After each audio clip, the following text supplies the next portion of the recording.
Boa tarde a todos. Estão me ouvindo bem daí, de trás? Tá lá? Bem, hoje nós vamos tratar do assunto com o título, né? Não ponhais a candeia debaixo do alqueire. E aí, como a gente falou de intuição, eu ontem estava estudando o assunto e me lembrei de uma história que eu escutei há um tempo atrás e fui atrás dela para trazer para vocês, antes de a gente entrar no assunto propriamente dito. Não sei se todos conhecem Eurípides Barçanufo, foi um médium bem importante em Minas Gerais. E num livro do Chico, ele conta um fato que ocorreu com ele quando ele vai dormir e ele se vê fora do corpo, em desdobramento, e nesse desdobramento, ele começa a se ver subindo. Ele subia sempre.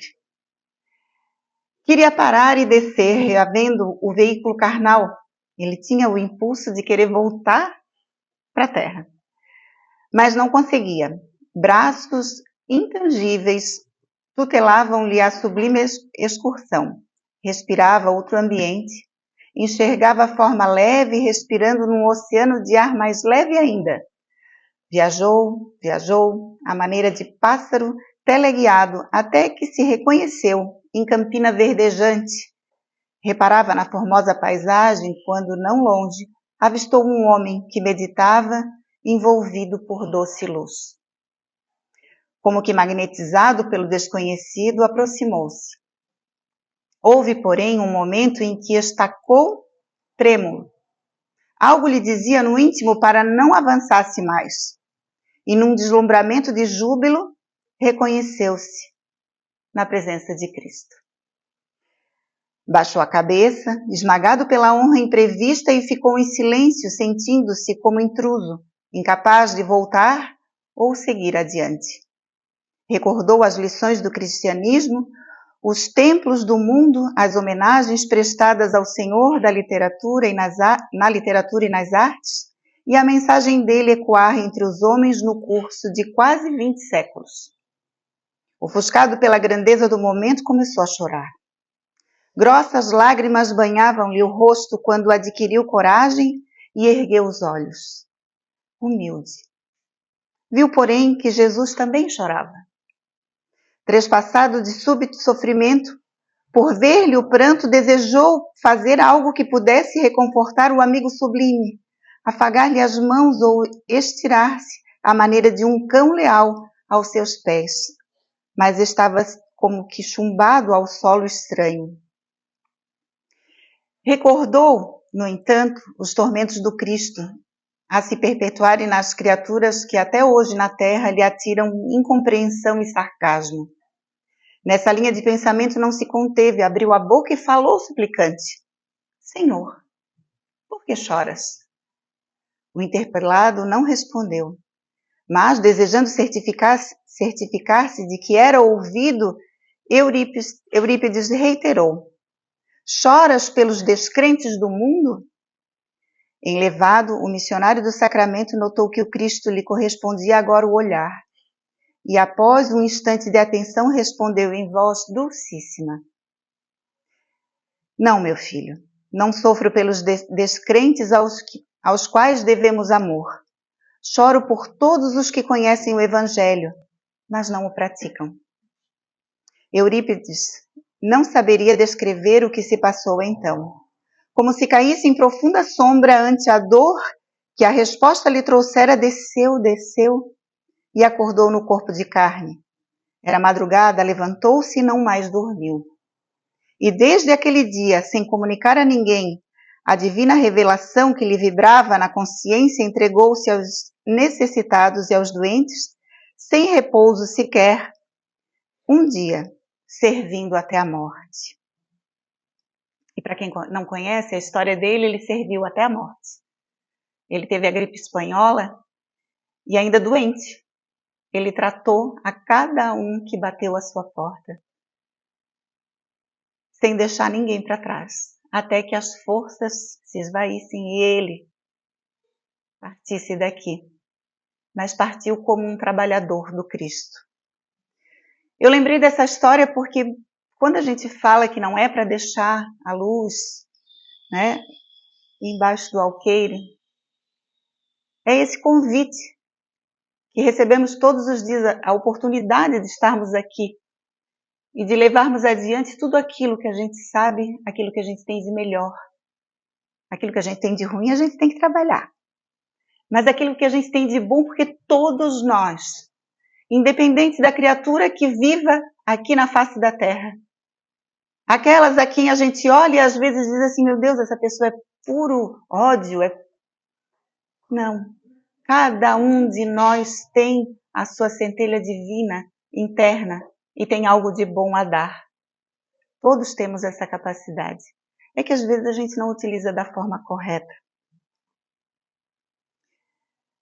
Vós sois a luz do mundo. Não se pode esconder uma cidade edificada sobre um monte, nem se acende a candeia e se coloca debaixo do alqueire, mas no velador, e assim ilumina todos os que estão na casa. Assim somos nós quando adquirimos o nosso conhecimento. Ninguém consegue apagar. Ninguém consegue apagar aquilo que a gente tem de bom, tudo que é luz. A treva é simplesmente a ausência da luz. Ela, na realidade, ela não existe. Porque à medida que a luz aparece, ela deixa de existir. Agora a luz não. A luz é luz sempre. E nada pode apagar. A candeia representa a nossa luz espiritual. Os talentos, conhecimentos e amor que conquistamos em nossa jornada evolutiva. Como espíritas, recebemos esclarecimentos preciosos sobre a vida futura, reencarnação e justiça divina. Esta é uma candeia que não pode ser escondida. Esse foi o grande intuito do Cristo, além da lei de amor que ele trouxe para nós todos, trazer para a gente esse conhecimento de que a vida continua, né? De que o mundo que ele prometia não era esse aqui que a gente vive, mas sim algo muito maior e muito melhor. Então, quando nós temos esse conhecimento, não que a gente tenha que afrontar os outros, que a gente tenha que impor aquilo que a gente conhece como sendo bom, porque aquilo que é bom para a gente, às vezes não é bom para o outro. Naquele momento não é. E é preciso que se respeite as vontades, os ideais, as ideias. Existem tantas outras religiões que não acreditam na reencarnação. É justo que nós que acreditamos, a gente vai lá e impõe ao outro acreditar? Esse conhecimento ele não vai fazer diferença dependendo da maneira com que se vive. Porque às vezes é mais fácil uma pessoa que não acredita, mas que é bom e que vive de maneira justa, entrar no reino dos céus do que aquele que acredita, mas que não exerce, não executa os ensinamentos, não coloca em prática. Essa é a grande diferença. E por que a gente esconde a nossa luz? Alguns por medo da opinião alheia e do julgamento dos outros. Quando a gente não tem firmeza diante das nossas ideias ou diante, às vezes, de coisas outras que a vida, às vezes leva a gente de um jeito, da maneira que a gente é criado, em que às vezes a gente não se olha com o amor devido e a gente não acredita no nosso potencial. Por isso é tão necessário que a gente se conheça intimamente, para que a gente se valorize. A gente precisa se olhar no espelho e dizer assim, ó, tu aí, ó, que estás aqui refletido, tu és importante. Dizer pra gente mesmo, eu sou importante. Eu acredito em Deus, eu acredito em Jesus. Se o meu irmão não acredita, não tem problema. Um dia ele vai lembrar daquilo que eu já falei. E as ideias vão florir mais adiante. Cada um tem o seu tempo de florescer. Até as sementes, Jesus, quando criou a terra, quando vieram criar tudo aquilo que está aqui no nosso entorno, deixou exemplos na natureza que nos mostram isso. Quantas plantas que a gente planta e demora anos para que dê fruto? Um pé de alface, em semanas, a gente já está colhendo para poder comer. Mas quantos levam tanto tempo? E nós temos essa diversidade dentro de nós. De acordo com aquilo que a gente escolhe, de acordo com o meio em que a gente vive, a gente vai tendo mais dificuldade ou menos dificuldade, normalmente pelas nossas más escolhas. Mas tudo faz parte. Cada um no seu tempo. O orgulho é outro motivo. Achar que os outros não merecem a nossa ajuda. A gente olha e já dá a sentença, né? Já faz uma análise da pessoa e a gente acha que a pessoa não merece ouvir. Quem somos nós para acharmos que alguém não merece alguma coisa? O que nós sabemos da vida do outro? O que eu sei de cada um de vocês aqui presentes, se não conhecer superficialmente alguns, que são amigos meus de caminhada no Espiritismo? Outros eu nunca vi? Não sei nada. Nem vocês sabem de mim, das minhas capacidades, dos meus defeitos. Então, como que podemos julgar o outro? Se não Deus, ou esses espíritos tão evoluídos que hoje já têm essa condição de olhar, de saber, mas que não nos julgam, porque já aprenderam que dentro da lei do amor não podemos fazer nada disso, nem julgar, nem apontar, e sim respeitar, acolher. Esse é o caminho. O egoísmo, guardar para nós os dons recebidos. Eu sei. Então, para que eu vou dizer para os outros? Porque aí o outro também vai saber, aí eu não vou ser diferente, né? Porque eu sei sobre tudo isso. Aí entra o egoísmo, que se funde com o orgulho, e a gente não quer passar adiante para que eu seja detentora desse tesouro. A indiferença, acomodar-se e não praticar o bem. É muito cansativo, às vezes, explicar para uma pessoa que não quer escutar. Eu não vou dizer mais. Ou eu não vou nem conversar. Não é por aí. Nós que somos mães, a gente está calejado, né, de tanto repetir. Eu digo que a gente gasta o nosso verbo todo. Mas é porque a gente não quer que erre, a gente não quer que aconteça nada. E aí a gente repete. E vai ficando, e vai ficando, e vai ficando gravado. E aí um dia a gente cresce, amadurece, né? Tem os nossos próprios filhos, aí a gente quando olha para trás diz assim, pois é, a minha mãe dizia. Sabe, meu filho, a minha mãe falava, a minha avó ensinava. E a gente vai vendo que as ideias boas vão se perpetuando, assim como se perpetuou a história do Cristo, porque um contou para o outro. Óbvio, as histórias, elas estão gravadas, tudo que é de bom que vem de Deus está na espiritualidade, não tem como a gente apagar aqui na Terra. De alguma forma elas voltam. Mas esse nosso caminhar, devagar, lento, é esse sentimento que a gente vai levando dentro da nossa casa, que vai ficando. A gente pensa às vezes que não, porque nós como mães também, às vezes dentro da juventude, a gente acredita que, meu Deus, o filho não está ouvindo, o filho não está escutando, o filho não está aceitando, e a gente fica em desespero. Mas depois a gente amadurece, a gente fica mais tranquilo, e a gente começa a perceber nas atitudes daquele filho que também cresce, que também amadurece, florescerem dentro deles os nossos pequenos, as nossas pequeninas sementes que plantamos desde a infância. Isso faz parte da vida. E tudo é aprendizado. E tudo tem um tempo.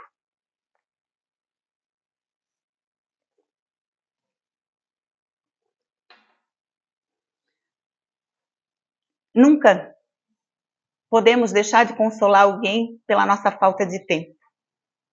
Jamais. O Chico, uma vez, estava atrasado, eu acho, para pegar um trem. Não sei se eu vou misturar as histórias, tá? Porque às vezes eu misturo, né? Ele estava atrasado para pegar um trem, aí uma pessoa chamou ele, aí ele disse, não, eu estou atrasado. Aí o Emmanuel, que é a sorte dele, que ele tem o Emmanuel, né? E a gente tem que lembrar que a gente não tem esse aparato todo, né? Disse, volta, vai lá e atende. Aí ele perdeu o trem, atendeu. Depois ele virou as costas, foi embora. Aí o Emmanuel disse assim, Chico, olha para trás. Daquela mulher saía uma energia maravilhosa para ele.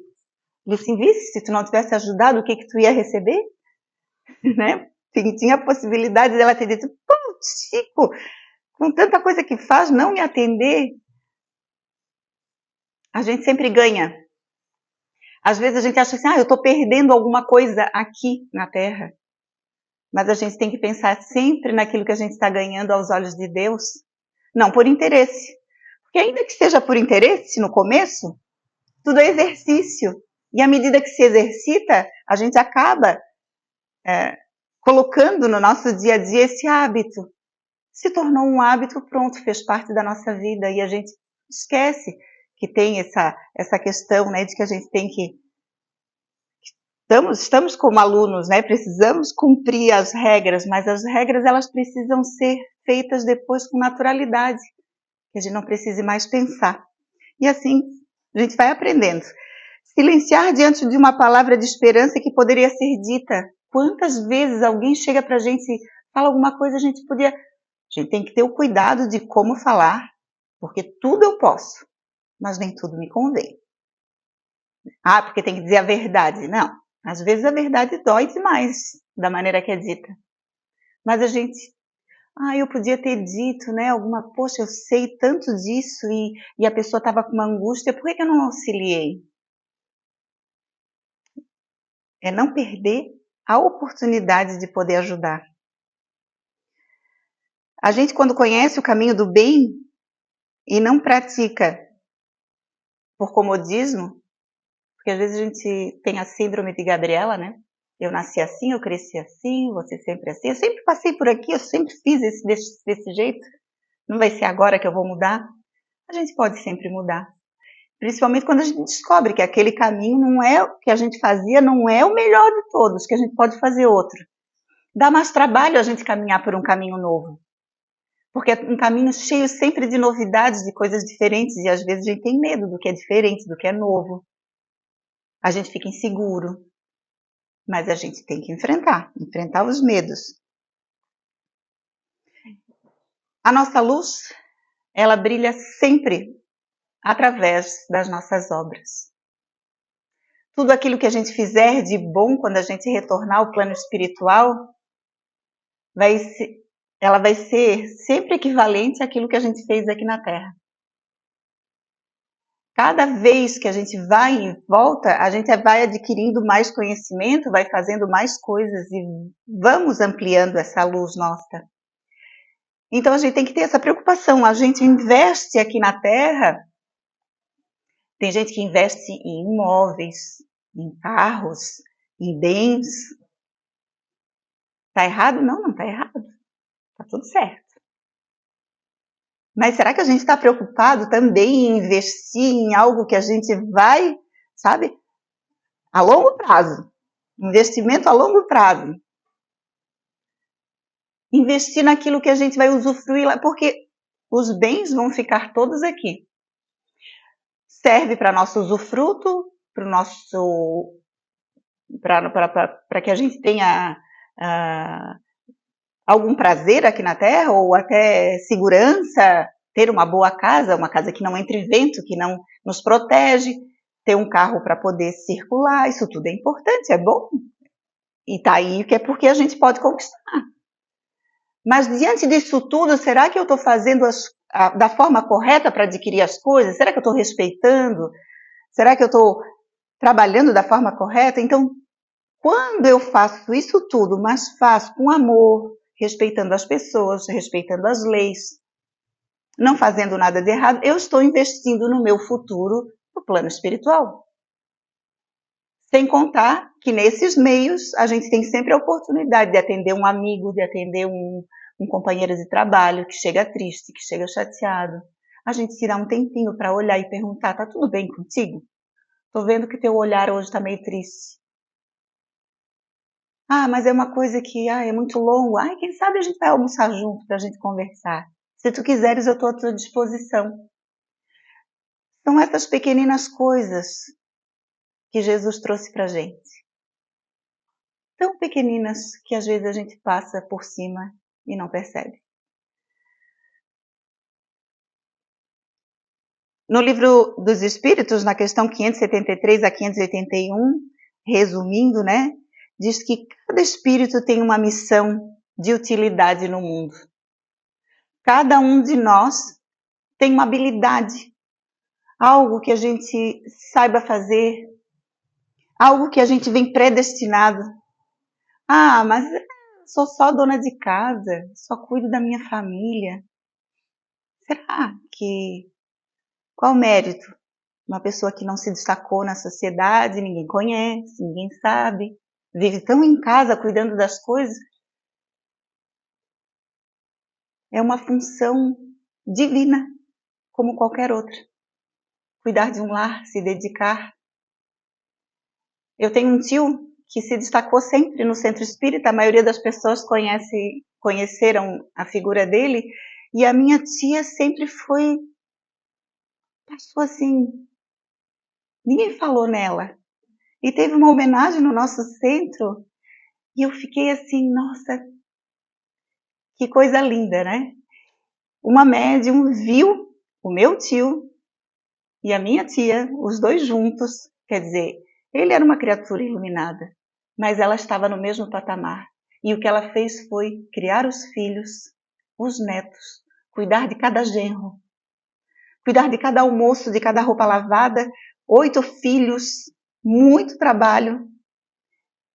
Qual a diferença de um para o outro? Não podemos analisar as pessoas por esse tipo de posto que a gente ocupa aqui na Terra. Todo mundo tem a capacidade de fazer as mínimas coisas da melhor forma possível. E aí estaremos no caminho do bem.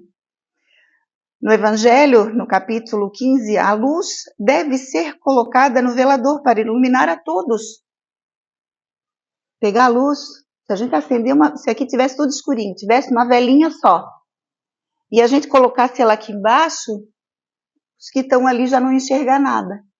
Mas se a gente pega aquela única velinha e coloca ela no alto, ilumina todo o ambiente.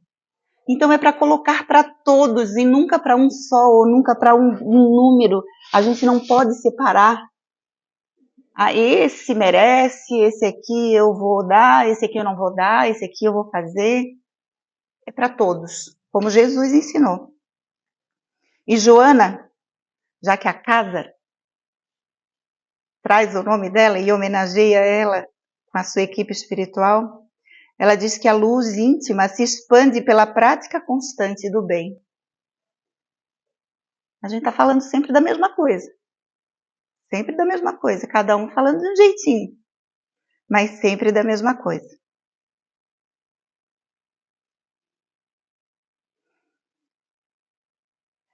Aonde a gente pode colocar essa candeia no velador? No lar, cultivando a paz, o diálogo fraterno e o exemplo vivo da fé cristã. Fazendo o evangelho no lar, trazendo esse ensinamento para os filhos.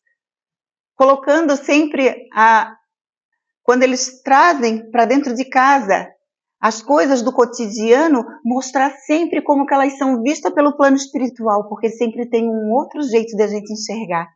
Sempre. Fulano brigou comigo hoje. Meu filho, vamos analisar. Será que ele tinha problema? Será que não estava passando por uma dificuldade grande e que hoje não estava no seu melhor dia? Sempre mostrar que existe um outro lado. Isso faz com que a gente vá amolecendo o nosso coração, de que a gente não seja imediato, olhar, analisar, criticar e achar que eu estou certo e o outro está errado.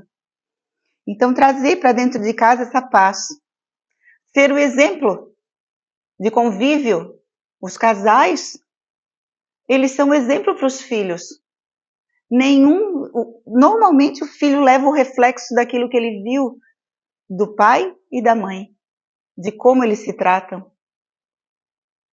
de como eles se cuidam. Vai sempre refletir. No trabalho, sendo honesto, leal, dedicado e exemplo de dignidade profissional, fazendo tudo que é correto.